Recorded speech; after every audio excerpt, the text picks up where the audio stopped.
ইরানের ক্ষেপণাস্ত্র হামলার পর ইসরায়েল প্রতিশোধমূলক পদক্ষেপের বিকল্প খুঁজছে বলে আশঙ্কা করা হচ্ছে।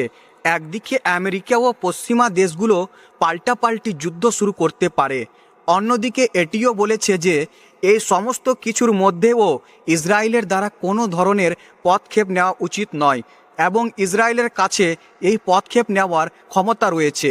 এর জন্য অনেকগুলি বিকল্প রয়েছে। এটি ইরানের পারমাণবিক স্থাপনাগুলিকে লক্ষ্যব্যস্ত করতে পারে, এটি তেল এবং গ্যাস কেন্দ্রগুলিকেও লক্ষ্যব্যস্ত করতে পারে। যদিও মার্কিন প্রেসিডেন্ট জো বাইডেন বলেছেন, ইতিমধ্যেই বলা হয়েছে ইরানের পরমাণু স্থাপনাগুলোকে টার্গেট করা এ অঞ্চলে খুবই গুরুতর পরিস্থিতি তৈরি করতে পারে।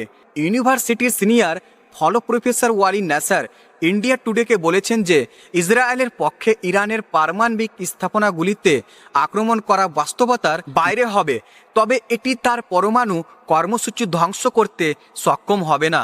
লক্ষ্যবস্তুতে হামলার পর ইরান তার পরমাণু কর্মসূচিকেও আরও আন্ডারগ্রাউন্ডে নিয়ে যাবে এবং পরমাণু অপারেশন চুক্তি থেকে বেরিয়ে এসে নিজেকে পরমাণু অস্ত্রধারী রাষ্ট্র হিসেবে ঘোষণা করবে বলেও জানান অধ্যাপক নাসর যে দেশ তার পারমাণবিক শক্তিকে সিভিল সার্ভিসের জন্য ব্যবহার করছে।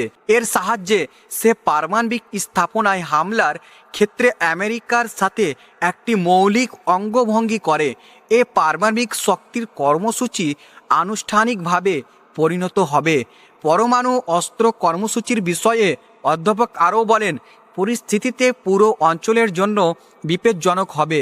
পরমাণু অস্ত্রের সঙ্গে ইরান নিজেকে ঘোষণা করে, একইভাবে তুরস্ক ঘোষণা করবে যে সৌদি আরব এবং সংযুক্ত আরব আমেরিকার মতো দেশগুলোও নিজেদেরকে পরমাণু অস্ত্রধারী দেশ হিসাবে ঘোষণা করবে এবং এই পরিস্থিতিতে কেবল ইসরায়েলই বিপদে পড়বে, কারণ তার প্রতিবেশী দেশগুলি পরমাণু অস্ত্রে পরিণত হবে।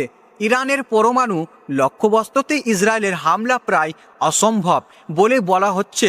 ইরানের বিমান প্রতিরক্ষা ব্যবস্থা শক্তিশালী নয়, তাই ইসরায়েল তা করবে না। ইরানের পক্ষে এটি বন্ধ করা সম্ভব হবে।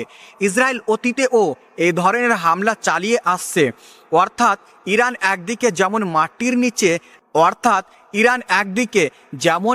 নিচে এবং ড্রোন ঘাঁটি লুকিয়ে রেখেছে, একই সময়ে তার বিমান প্রতিরক্ষা ঘাঁটি খোলা জায়গায় রয়েছে।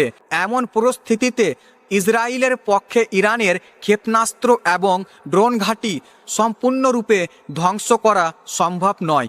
এই পরিস্থিতিতে এটি অবশ্যই তাদের কিছু ক্ষতি করতে পারে। একটি বিকল্প ইরানের বিমান প্রতিরক্ষা।